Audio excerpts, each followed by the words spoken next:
on the BBC News Channel.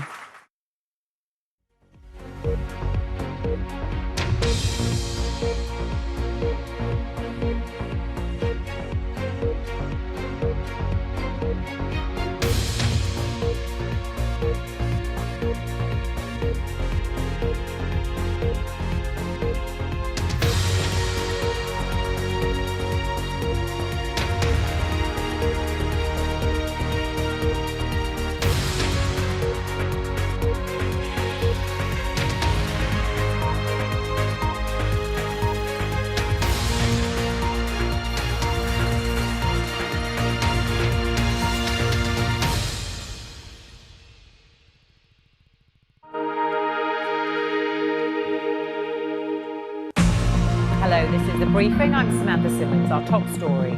As fewer migrants cross the Mediterranean, shocking claims that many are imprisoned, abused and forced to work as slaves in Libya. Taking a stand against sexual harassment, Stars launch a campaign to support women in the workplace. And storm Carmen batters the coast of western France, cutting off power to thousands of homes. It's expected to cause more disruption as it heads east. China bans the import of millions of tons of plastic waste to protect its environment. Well, I'll be speaking to Laurie Cucaron, who helps run TerraCycle, a recycling firm that specialises in hard-to-recycle waste.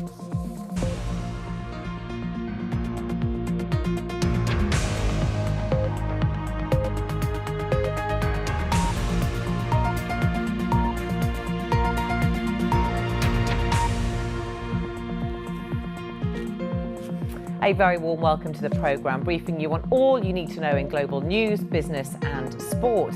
And you can be part of the conversation. Do you think the sexual misdemeanours in Hollywood last year will lead to change in the workplace in 2018? Tell us what you think. Just use the hashtag BBC The Briefing.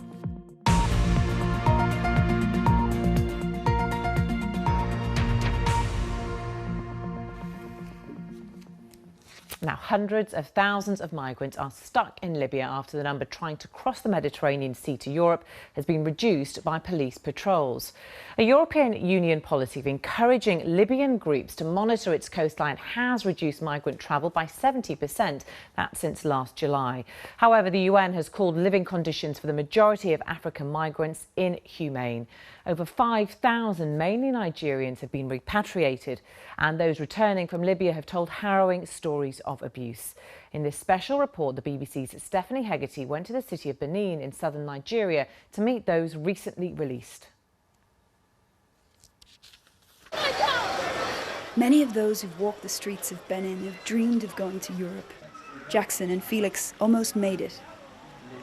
But they were arrested in a boat off the coast of Libya and sent to prison in a place called Garian. Before they sent me as a slave in the prison, I witnessed close to 10 deaths.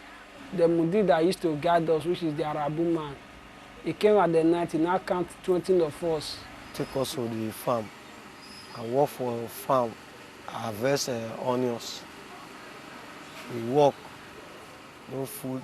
Sometimes they said when they were no longer needed, they were dumped in the desert, rescued by a man driving by. They were repatriated to Nigeria with the help of the UN.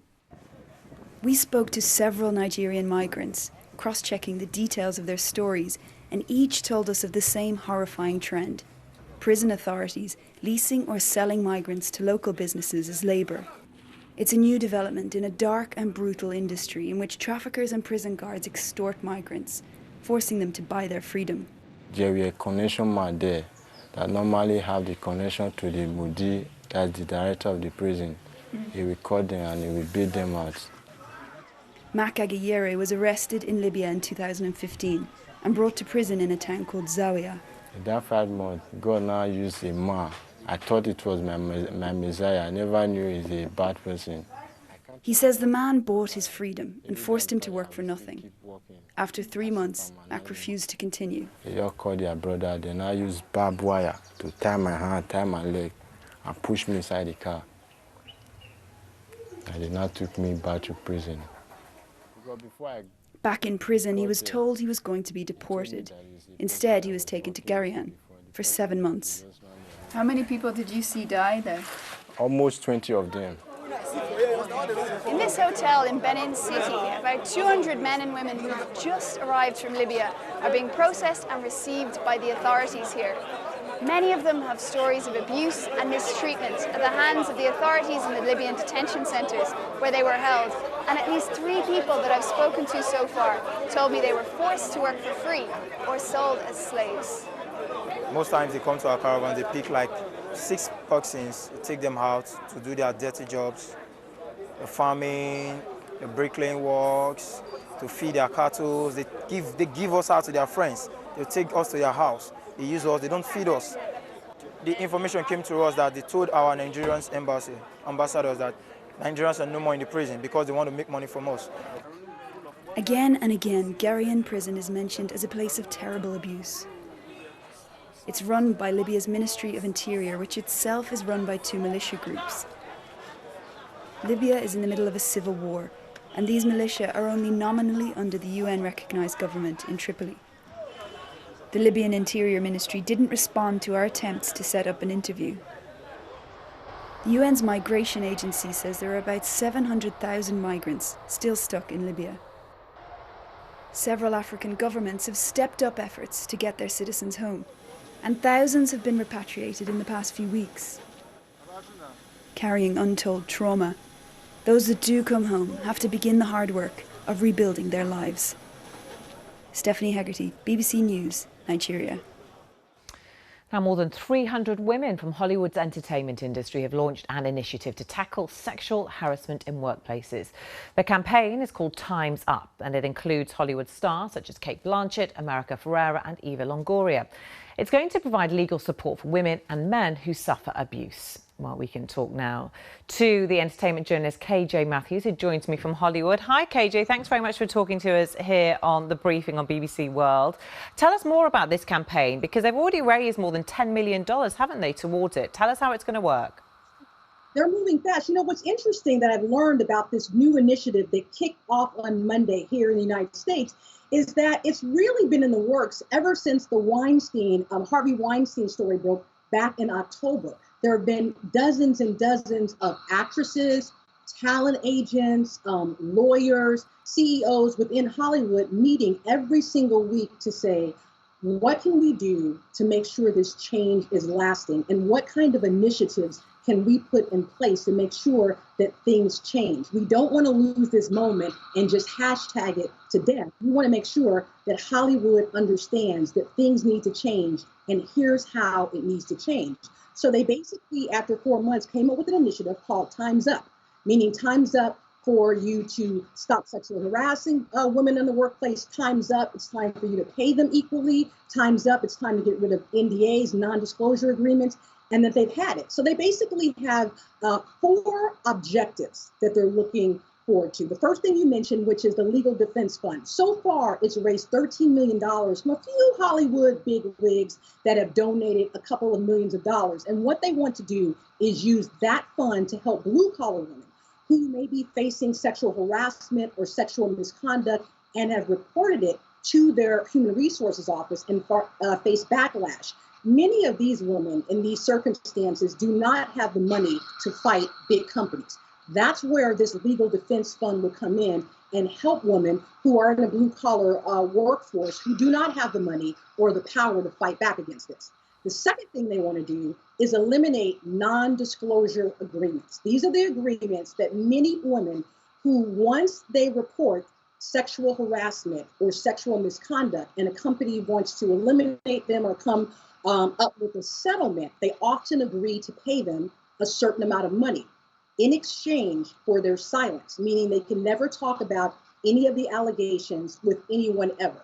Many of the women say when they come forward to report things, they're not aware that there are other women who have had the same incidents or been in the same circumstances because of these NDAs. So they want companies in Hollywood and all across the world to really get rid of these NDAs. The third thing they want is gender parity. They want women working in Hollywood doing the same exact job with the same exact qualifications to be paid the same amount of money as men. And then lastly, they want a lot of the actresses that will be attending the Golden Globes, which happens this Sunday, here in Hollywood to use their red carpet interviews to talk about this new initiative and talk about ways they want to make sure that women pay the same. KJ, really good to talk to you. Thanks very much for explaining what this new initiative, Time's Up, is all about. Thanks very much. Well, you can, of course, be part of the conversation as well. Let us know what you think. Do you think the sexual misdemeanours in Hollywood last year will lead to change in the workplace, wherever you work, in 2018? Tell us what you think. Just use the hashtag BBC The Briefing. Now, Storm Carmen has cut power to tens of thousands of homes in western France. Wind speeds of up to 140 kilometres an hour battered the country's Atlantic coast and is moving towards Germany. Elsewhere, a deep freeze has settled over large parts of the United States and Canada, bringing extreme cold, snow and, of course, travel disruption. Sarah Corker has the latest. On France's Atlantic coast, New Year was ushered in by the arrival of wild weather. Strong winds and rough seas meant seaside cities cancelled traditional New Year swimming events. Winds exceeding 140 kilometres an hour knocked out power to thousands of homes across Brittany. This man said the storm was stronger than expected and had already done some damage to the roof. Police say one man in his 60s was killed when a tree fell on his car near the French-Spanish border. Elsewhere and across the Atlantic, the United States is experiencing a record-breaking Arctic cold. From Texas to Maine, the sub-zero temperatures and snow are unrelenting. At Chicago Airport, there were long delays. It was brutally cold. I mean, 5 degrees and the lows in the single digits. Is something else. And for almost a week now, parts of Canada have been colder than the North Pole. Niagara Falls have become an icy spectacle. With temperatures falling below minus 30 degrees Celsius, even the penguins at Calgary Zoo have been moved inside. There's widespread disruption on the roads, railways and in the air.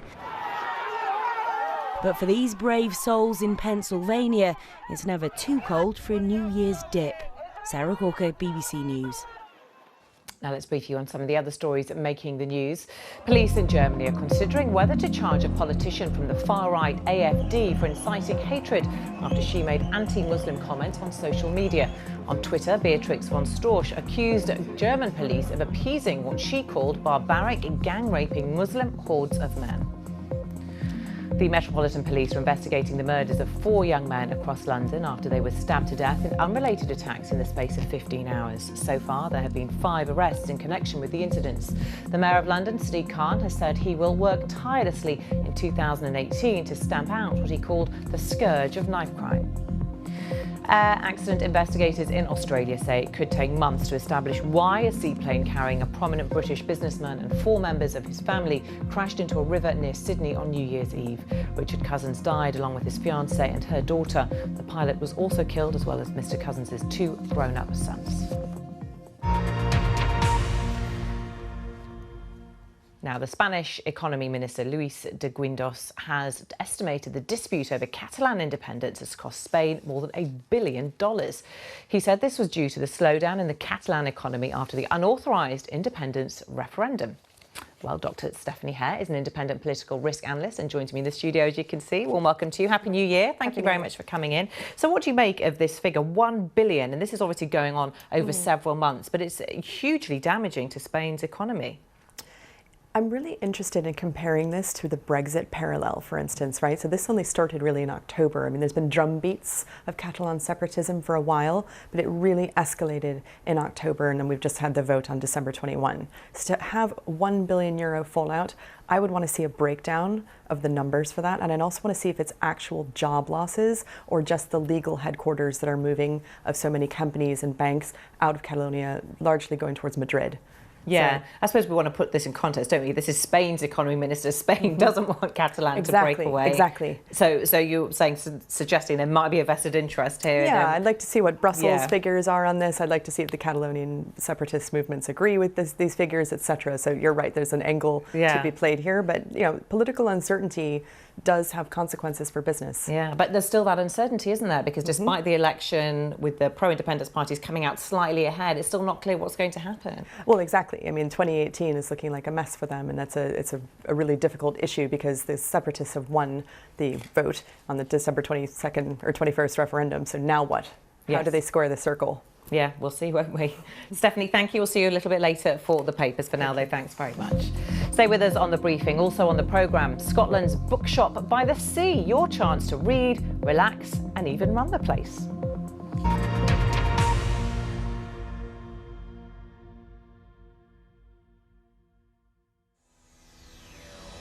The most ambitious financial and political change ever attempted has got underway with the introduction of the euro.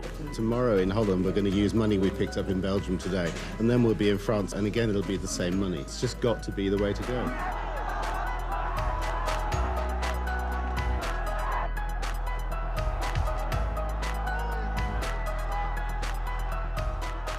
George Harrison, the former Beatle, is recovering in hospital after being stabbed at his Oxfordshire home. A 33-year-old man from Liverpool is being interviewed by police on suspicion of attempted murder. I think it was good. Just good? No, fantastic. That's better.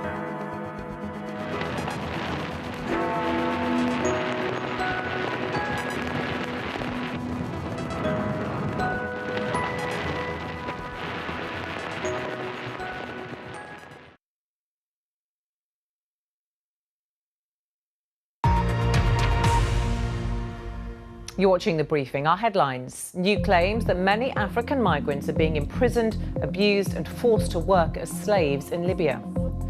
Hundreds of stars and Hollywood insiders have launched a campaign in the US to fight sexual harassment at work. Protesters in Iran have attacked police stations late into the night as demonstrations across the country entered their 6th day. At least 13 people have been killed since the protests began last Thursday. Our correspondent John Donnison has been following developments. Iran has not seen anything like this in almost a decade. The country's leadership under fire in the biggest protests since 2009. People are angry about high unemployment, rising prices and corruption.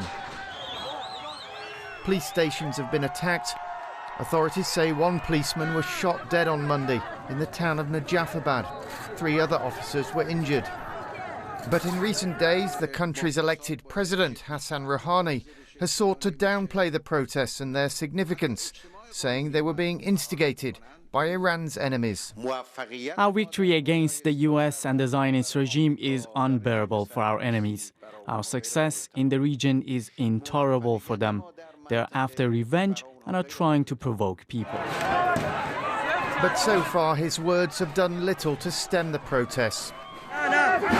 In the past, to do that, the government has used force. There have been large counter-demonstrations organised in support of the country's leadership. But as the protests enter a 6th day, the message from many Iranians is they want change. John Donnison, BBC News. Here's our briefing on some of the key events happening later. Prepare for rail chaos across London and the UK as protests take place over an increase in rail fares. The first scheduled protest is expected at Paddington Station from 0700 local time. Zookeepers at London Zoo are readying their clipboards and calculators for the zoo's annual stocktake. From lions to leafcutter ants, they'll all be counted as part of the audit, which is essential for zoo licence requirements. And later, Japan's royal family will make a public appearance to receive New Year greetings from well-wishers. The Emperor of Japan, Akihito, and Empress Michiko will make the scheduled appearance alongside immediate family members. Now it's time to bring you up to date on all the latest sports news. Hello there, I'm Tolson Tollett. Coming up on Tuesday's Sport Briefing, the Premier League continues. Leaders Manchester City are in action later.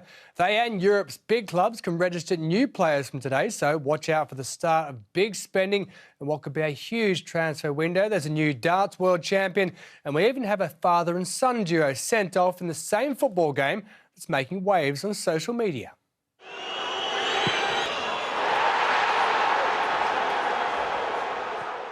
We haven't been saying this much, but Pep Guardiola's side will hope to get back to winning ways when they play Watford at home on Tuesday. Manchester City's 18-game winning streak in the Premier League was ended when they drew 0-0 with Crystal Palace on Sunday. They're still well ahead of their nearest rivals and unbeaten in the league, so still plenty to aim for. When we win, it's just focus on the next one. When we didn't win, focus on the next one. Because I said many times, so we'll be a long road to be first. Everything can happen in football, so now prepare Watford at home. Can Harry Kane possibly have as good a 2018 as he did in 2017? It may not start well. Here's an injury doubt for Tottenham's game at bottom of the table, Swansea.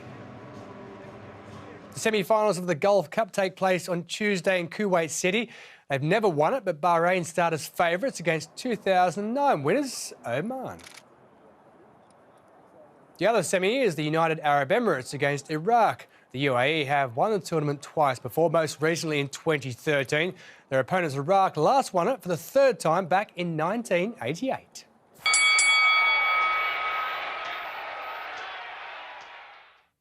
Now, in case you missed it, Manchester United returned to winning ways with a 2-0 win over Everton. Jose Mourinho's side had drawn their past 3 league matches, and the victory takes them back to second place and ahead of Chelsea, although they still trail Manchester City by 12 points.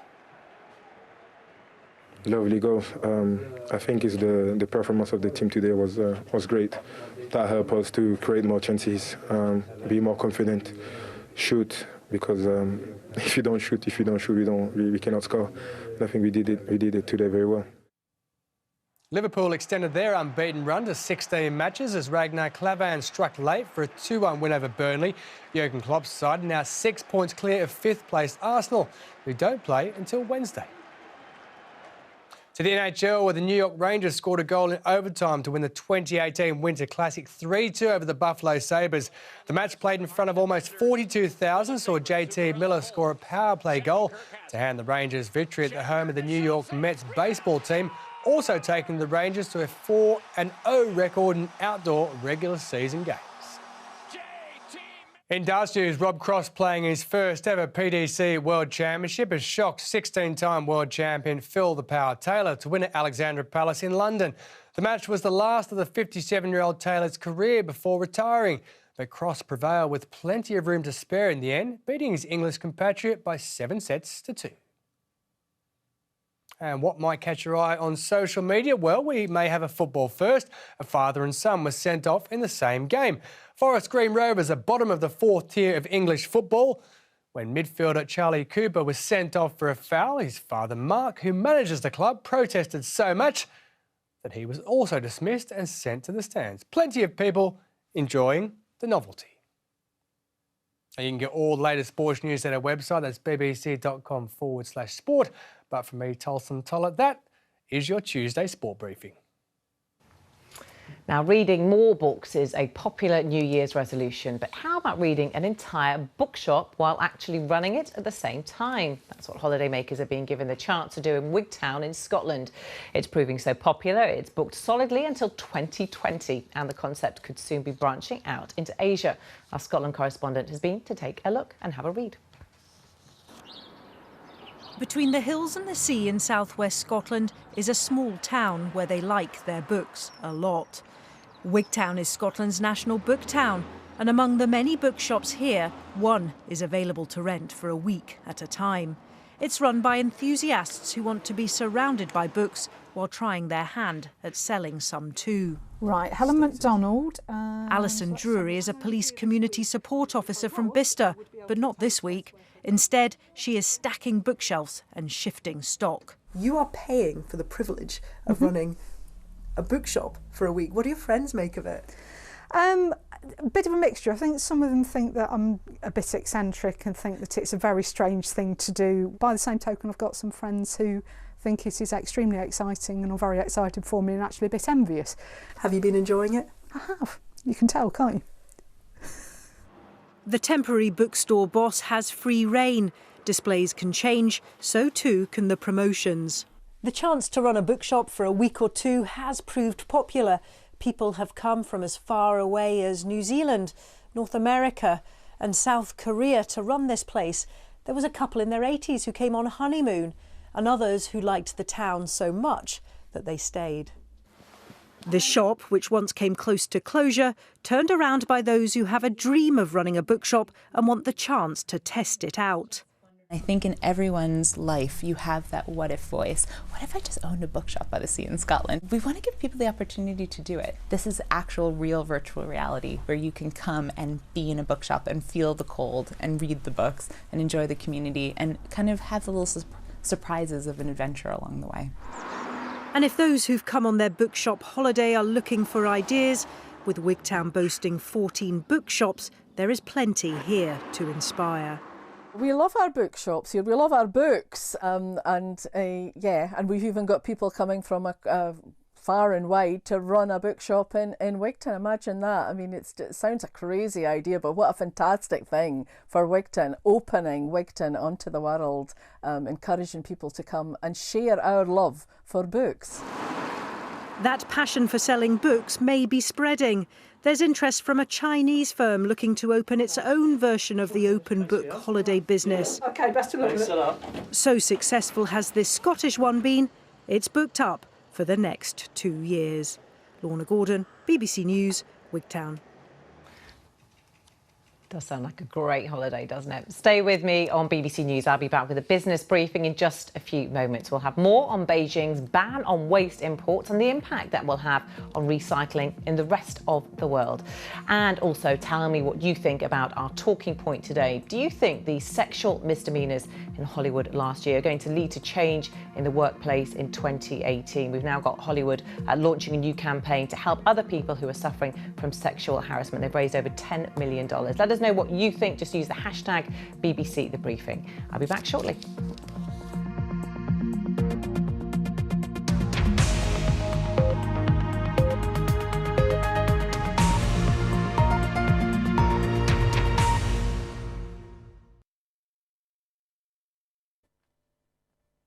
Good morning. There's some stormy weather on the way for the British Isles in the week ahead.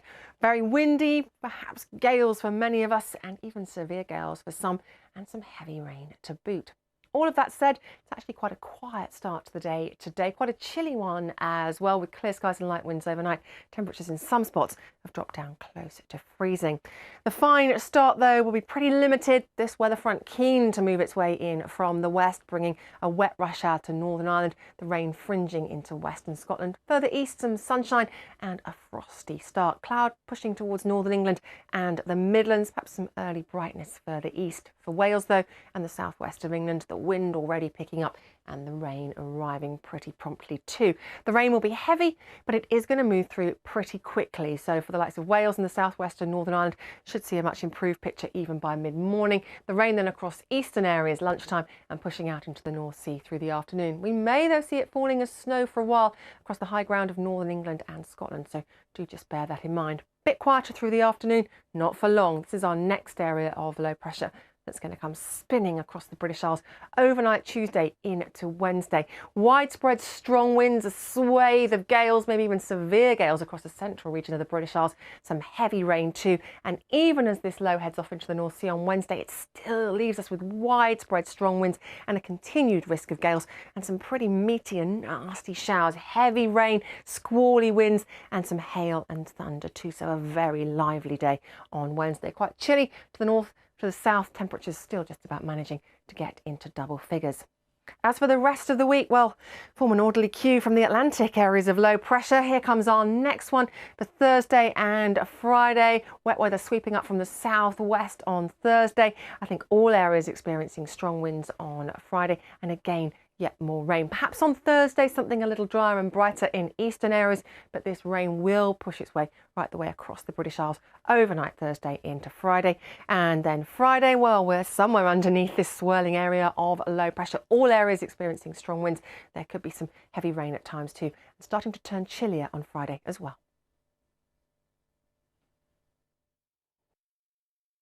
Outside Source doesn't just report a story, it looks at it from every angle.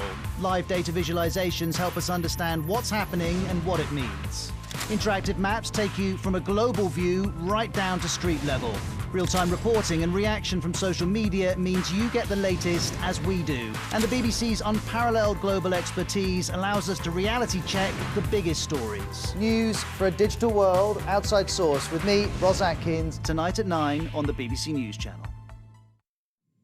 10 seconds in, stand by. There's a new look to afternoons on the BBC News Channel. We'll bring you all the day's big stories and what's behind them in a way that makes sense to you and me. Plus business, sport and weather. Lots of sunshine around. Afternoon Live with me, Simon McCoy, weekdays 2 till 5 on the BBC News Channel. So why not join us? We've got all afternoon.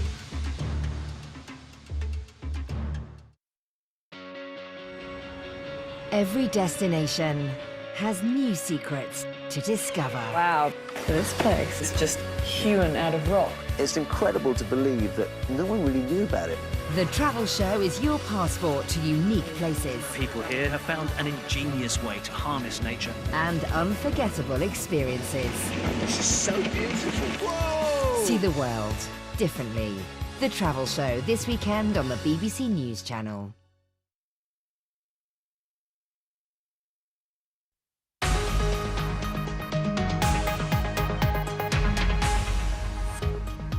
Hello, this is Business Briefing. I'm Samantha Simmonds.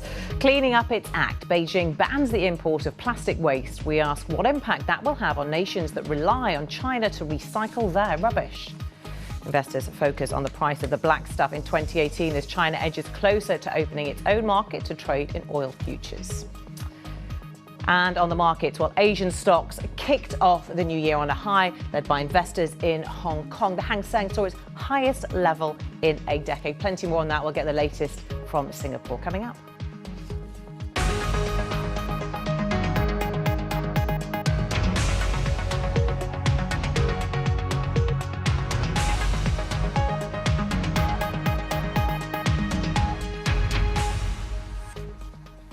Now the world gets back to work after the New Year break, leaving behind piles of plastic, textiles and paper waste from the festive season. Much of the stuff we recycle will be shipped to China, but Beijing is now banning imports of a range of waste materials in 2018. 24 different substances have been outlawed as China tries to tackle environmental damage caused by hazardous waste. Each year, the world uses more than 800 million metric tons of scrap commodities to make new stuff, and China is the biggest importer of that. In 2016, the country took in 27% of global scrap material.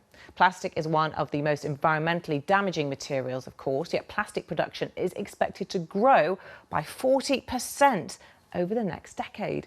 China's clampdown will have a major impact on recycling around the world, as Danny Vincent reports now from Hong Kong. Recycling in Hong Kong. This may be where your plastic waste ends up. Used plastic comes from near and far, but recyclers must now change the way they process this waste because of China's new ban on used plastic products. Hong Kong is set to face a challenge when it comes to dealing with plastic waste. Right now, the majority of waste like this goes to mainland China, but that could be set to change. But the policy change also represents an opportunity for recyclers. Waste management is big business. Hong Kong has a relatively underdeveloped recycling sector. Activists are hoping that the Chinese ban will encourage Hong Kong companies to do more to develop the industry. Andy Lee is the founder of a community-based recycling program. If the Chinese policy is worked properly, I think the Southeast Asia may think the same policy also, because they don't want to accept the waste from the other country. They want good quality items, good quality recyclable materials. For years, Hong Kong companies depended on China's appetite for waste products. Now that many plastics are no longer welcomed, these Hong Kong companies will have to process the rubbish themselves if they wish to make a profit. Danny Vincent, BBC News, Hong Kong. Well, with me now is Laurie Cucuron, General Manager for Europe at TerraCycle. Thank you very much for coming in. Happy New Year to you. I just want to talk first of all about the issue here in Britain with recycling. We've had the Environment Secretary, Michael Gove, say it's a huge issue. He's come up with a couple of suggestions. He said that they need to look to other East Asian nations to recycle the waste, but ultimately we need to deal with the problem here at home. So first of all, what are we going to do with the waste that China won't accept now, and how do we manage to eventually manage to deal with it here in the UK? Yeah, that's a very good question. I think looking at other markets is a good short-term solution, but obviously it won't absorb all the volume of waste that is generated by the country. So I think it's a good opportunity for innovation, for finding new ways to recycle, new ways to collect.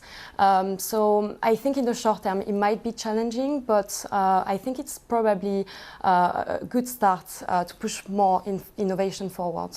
You recycle the waste that you collect within Europe, don't you? You've created your own supply chains, you were just telling me. Yes, exactly. So TerraCycle is specialized in how to recycle material, everything from cigarette waste to biscuit wrappers, to food pouches. So we try to really look at waste differently. For us, everything is technically recyclable. So it's about finding the right business model to fund a new recycling solution. So we create our own supply chain. We work with collectors, mainly schools, charities, individuals at home that will collect the waste streams for us. And then we work with our R&D team and local partners to locally recycle the waste. So we really try to innovate and find new ways to recycle.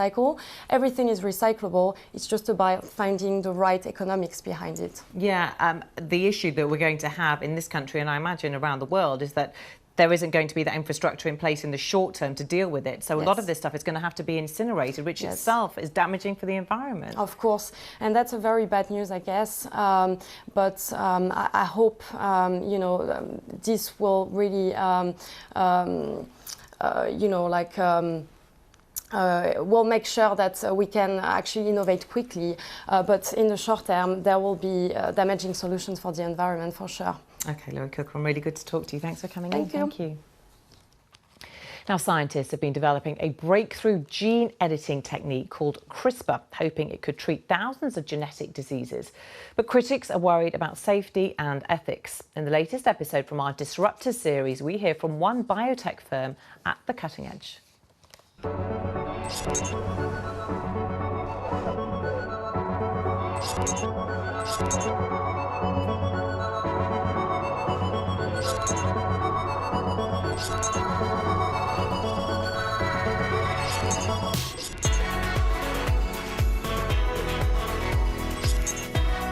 It provides us the ability, we hope, to go in, modify your DNA at the point that's driving the disease and allow us to repair that DNA typo, repair it, fix it in a single or a handful of treatments.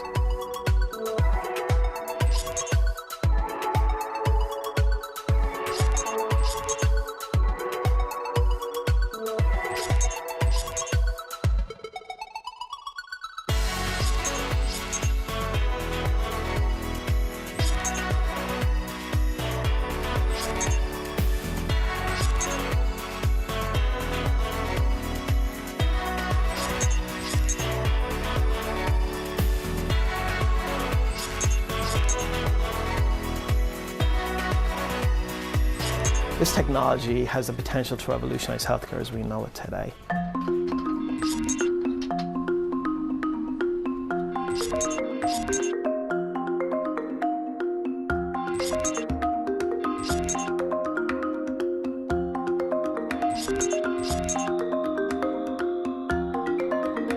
The speed at which we've moved forward from a discovery in 2012 to being testing in animal systems in 2017, I think, again, is unprecedented.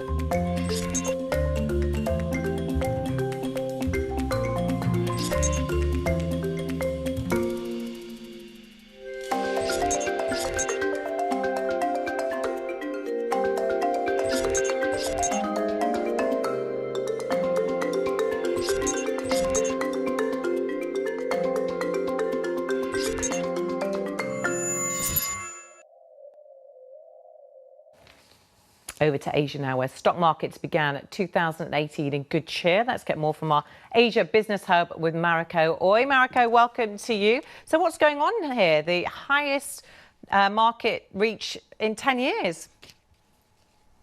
Yes, that's right. That's in Hong Kong. But the rest of the region, they're mostly trading higher as well, basically ignoring the fall that we saw on Wall Street on the final trading day of 2017 and investors focusing on the US tax reform that's set to benefit big corporations. As you mentioned, Hong Kong is by far the standout performer, up by 1.6%. In fact, this is the sixth day in a row that shares are rallying and well above that psychologically important 30,000 mark. And also China is doing quite well thanks to strong economic data. But speaking of China, I also wanted to mention that there are reports that China is edging closer to opening a domestic market to trade oil futures contracts. And that means Chinese buyers will be able to lock in oil prices and pay in local currency. It's not the first time the plan has surfaced, but it's basically Beijing's effort and try and challenge the US dollar's dominance in the oil market. OK, Mariko, good to talk to you. See you a little later. Now let's brief you on some other business stories. And the Spanish economy minister, Luis de Guindos, has put the cost of the Catalan independence crisis at around €1 billion or $1.2 billion. He told Spanish radio that it was due to the slowdown in the Catalan economy after the unauthorised independence referendum in October. The UK's economy will slow further in 2018 as business spending stalls, interest rates rise and indebted consumers curb their spending.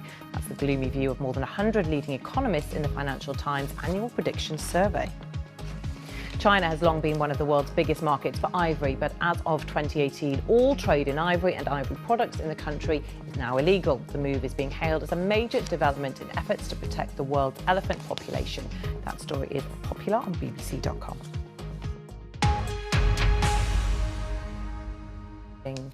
And now what's trending in the business news this morning. In Business Insider, there's a 40% chance Apple will snap up Netflix thanks to President Trump's corporate tax cuts, which give the tech giant a bigger stash of cash to buy new companies. On Bloomberg, 2018 started badly for Bitcoin. For the first time since 2015, the cryptocurrency began a new year by tumbling. Last year, Bitcoin soared as much as 2,000% before a sharp sell-off. Reuters has this. Star Wars The Last Jedi beat Jumanji over the New Year weekend in the Battle of the Box Office. Last Jedi picked up more than $68 million in that weekend alone. I was one of them who went to see it. Stay with us. Don't forget you can let us know what you're spotting online. Use the hashtag BBC The Briefing. Back shortly.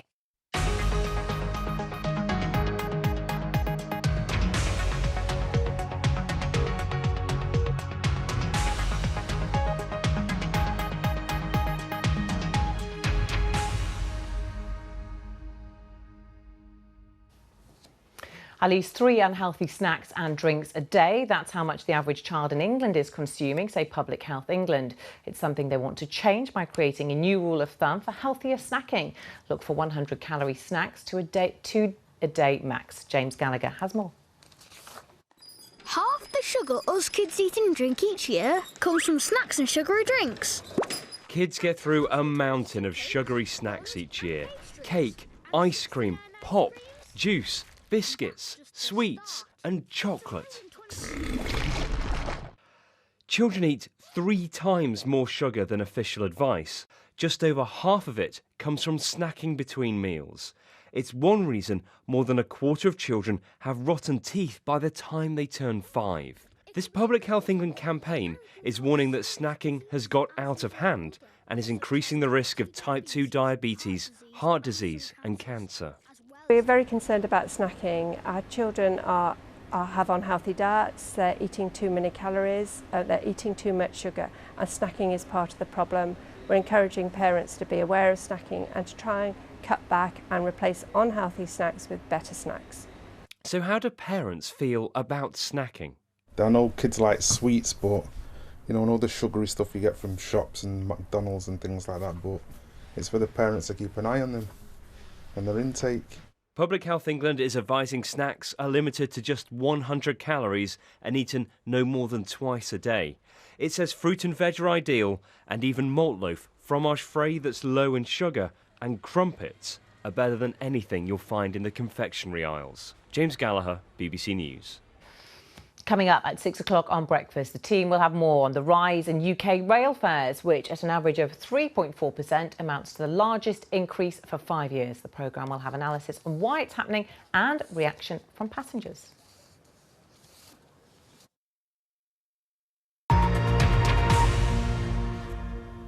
This is the briefing from BBC News. The latest headlines. There are new claims that many African migrants are being imprisoned, abused and forced to work as slaves in Libya. The UN has called living conditions for the majority of migrants inhumane. Hundreds of stars and Hollywood insiders have launched a campaign in the US to fight sexual harassment at work. The initiative, called Time's Up, focuses on people with low-paid jobs. Storm Carmen has cut power to tens of thousands of homes in western France. Wind speeds of up to 140 kilometres an hour battered the country's Atlantic coast and is moving towards Germany. Now it's time to look at the stories that are making the headlines in media across the world. We begin with the Gulf news and the current unrest in Iran. The death toll in a wave of protests throughout the country has climbed as security forces clash with demonstrators. Meanwhile, The Guardian leads on the recent spate of knife attacks in London. 4 young men were stabbed to death during New Year's celebrations in the capital. The FT focuses on the UK economy in 2018, where, according to more than 100 leading economists, Britain will experience a slowdown in growth due to lack of business investment and rising interest rates. The South China Morning Post investigates how the stellar performance of US markets stands in stark contrast to the political crises that continue to engulf the Trump administration. And finally, the Court's website looks at the downside of New Year's Eve celebration, saying that when it comes to nursing a hangover, you are essentially on your own. According to new scientific research, the effects of alcohol depend heavily on our genetic and physical makeup. Well, let's take a more thorough look at some of them. Joining me is Dr. Stephanie Hare, who's an independent political risk analyst. Welcome back, Stephanie. So we're leading with the Gulf news, and the death toll climbs to 12 is their headline. It may have gone up even more since this headline was written, as Iran unrest worsens, now in its 6th day. And these are demonstrations, protests, seem to have come out of nowhere. Essentially, we think over the price of eggs going up. But now they've really spread, haven't they? Yes. We think the trigger for this is that the government unveiled its budget back in December, and that budget really spares the state organizations and religious institutions of the country from the austerity that is being imposed so severely on ordinary citizens. So you're absolutely right to point out we've got high unemployment, we've got high inflation, and Iranians are not seeing the benefits yet they feel of the deal that they made with the P5+1 2 years ago. So it hasn't trickled through yet, and it's really come to a crunch point. Yeah, we've had President Rouhani say that he welcomes protests, but at the same time, we've now got the security forces massively clamping down. Yes, and throttling messaging platforms as well. So Telegram, which is used by 40 million Iranians, has been basically shut down. And that's how they were coordinating these protests. And also getting news out to the rest of the world, right? So it's very difficult for us to even know exactly what's happening within Iran at the moment. So very interesting game or dynamic that's emerging there. And to see where it's all going to go, because we know from history the last protest nearly a decade ago were clamped down on very heavily. Many hundreds of people were imprisoned then. Is it going to go this way? We've got President Trump intervening, saying on Twitter, not surprisingly, Iran is failing at every level despite the terrible deal made with them. He's talking about the Iran nuclear deal.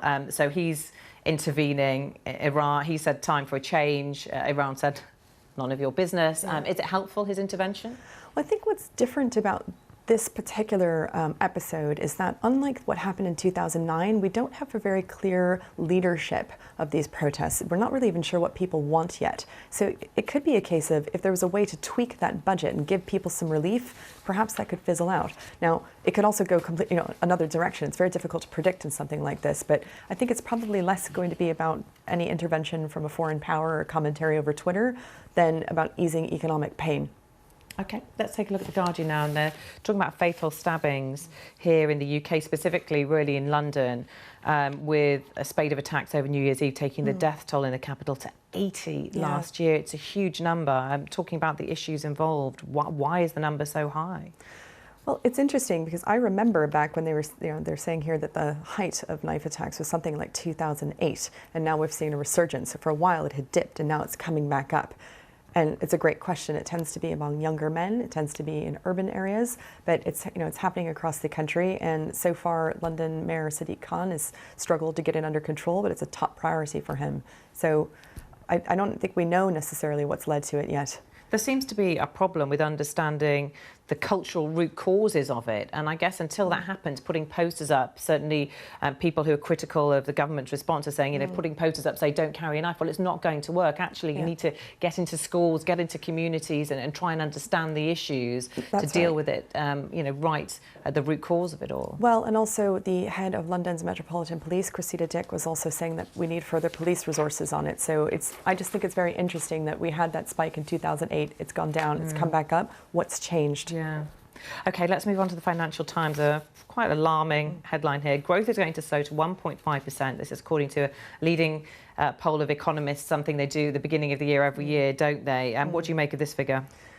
Well, what's interesting is, the Office for Budget Responsibility in this country said it'd be around 1.4%. Here, these economists are saying 1.5%. Is that a disaster? To put this into context, Japan's is supposed to be something like 1.3%. Italy would be the same. France, 1.7%. Germany, 1.8%. So the UK is somewhere in the middle. And there's the great unspoken, right, of what is possibly causing this. And we know it's Brexit, right? Uncertainty. So we've got interest rates going up. So the Bank of England raised interest rates for the first time in a decade back in November. So consumers are going to be aware of that. We've got very high household debt in this country, so that might be, cause people to be a bit more cautious. But it's really going to be about how these Brexit negotiations are perceived. If they're perceived to be going well, maybe business will continue investing and we'll get a stronger performance. If they look like they're going off the rails, that is going to be the thing that could really see a sluggish performance. They do say they expect exports to rise, don't they? Yes, and that is nothing to do with the UK. That's to do with the global economy, which is doing pretty well and looks like it's going to be picking up in 2018. So UK exporters can expect to benefit from that. What do you think it's going to mean for people's kind of money in their pockets? I mean, you've talked about interest rates, you talked about the high household debt that we have in this country. Yeah. It's going to be interesting when we get the Christmas spending figures out, probably any day now, to see what impact that's all have had. But I suppose that's what affects, real ordinary people. How much do they feel they've got in their pocket to spend on ordinary everyday items? Exactly, and it really depends on who we're talking about here. So we're looking at moderate wage growth. That's going to bump up inflation a little bit, but that's why they've bumped up the interest rate, the main interest rate. So the Bank of England is playing with a couple of different levers, and then consumers will have to respond in kind. So if you're somebody who's highly indebted, you're probably going to rein in your own personal spending. Totally different if we're talking about corporates, right? Business investment. They will have a different perspective on that. For that, that's really going to be about business continuity and really what we're seeing negotiated, I'd say, probably by May of this year with regards to Brexit. So the next 5 months will be crucial. Yeah, absolutely. OK, let's have a look at the South China Morning Post here. The headline here is "Whole Universe is Apart." And this is about what impact or otherwise Donald Trump has actually had on the US economy. Because when he came into office this time last year, there were so many doom-mongers saying it's going to be catastrophic for the US economy. What's actually played out here? And this explains or tries to look at what role Donald Trump has had. Well, it's interesting because I'm seeing a parallel with our first story in Iran. So it really depends on who we're talking about in the economy. The US economy is doing really well if you're already rich, right? So great for them, great for businesses. Businesses are going to love Donald Trump. He's part of the Republican Party. He's all about slashing taxes. The budget that the government has just patched is really in favor of the wealthy. So for a certain crew, the kind of crew who are invested in the stock market, making deals, doing business investment, Donald Trump is great news. But for the rest of the country, people are really struggling in the middle class and the working poor, people who don't have access to good health care, all of that. People are working several jobs just to get by. That's what we're not seeing in this article. This article is focused very much on Wall Street, which is fair enough. Wall Street's loving this, but there's a disconnect from the rest of the country. Does it explain what impact or otherwise Donald Trump has had on the economy, whether actually the good news on the market fronts is anything to do with policy, or are the two actually mutually exclusive?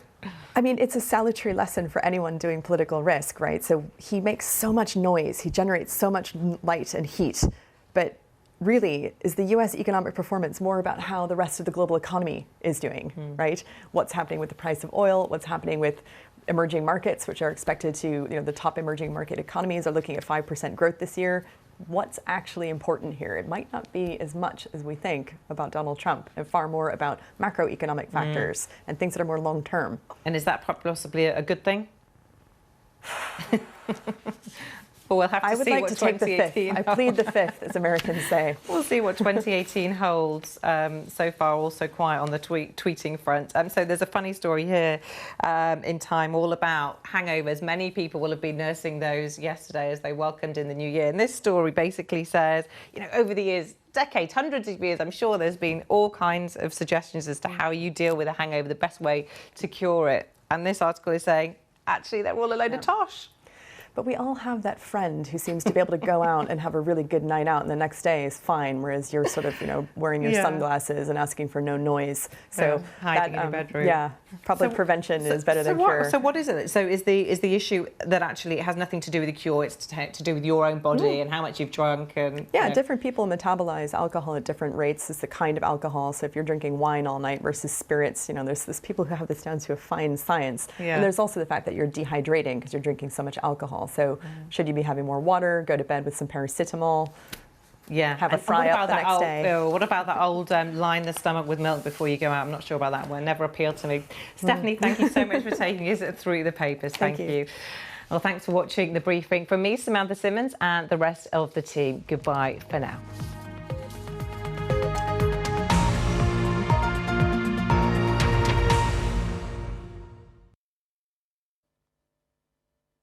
Good morning. We have some very stormy weather to come in the week ahead. Winds often touching up to gale force widely across the British Isles, and some heavy rain to contend with too. Ahead of all that, actually quite quiet this morning. Light winds overnight and clear skies mean for some of us it could be a frosty start, but quickly we're going to then watch this band of rain winging its way into the west. So the fine weather not set to last. A dry start though across eastern Scotland with some early sunshine. Cloudier already though in the west and some rain pushing in. A wet rush hour for Northern Ireland. Still I think at 8 a.m. largely dry across northern England, but rain affecting many parts of Wales and also pushing in to the southwest. The wind picking up across the Midlands and the southeast. We'll start to see the rain pushing its way through here pretty quickly through the morning. And chances are, if you start the day with rain, your prospects will look a lot better by the afternoon. Whereas if you start fine, quite a wet spell to come for you by lunchtime, maybe even a wintry spell across the hills of northern England and Scotland as this weather front quickly whips its way across the British Isles. Strong winds accompanying it too, but lighter winds through the afternoon, and there should be some spells of sunshine too, quite mild as well in the south. But the quieter weather very short-lived. Here's our next low waiting to come spinning in from the Atlantic overnight Tuesday into Wednesday. This is quite a vicious little feature. It could bring even severe gales to a central swathe of the British Isles. It'll be accompanied by some heavy rain as well. Those winds could be damaging, and even as the low starts to pull away on Wednesday, behind it we continue with strong winds and the showers that get sucked in behind the low. Very squally affairs, some heavy rain, hail and thunder.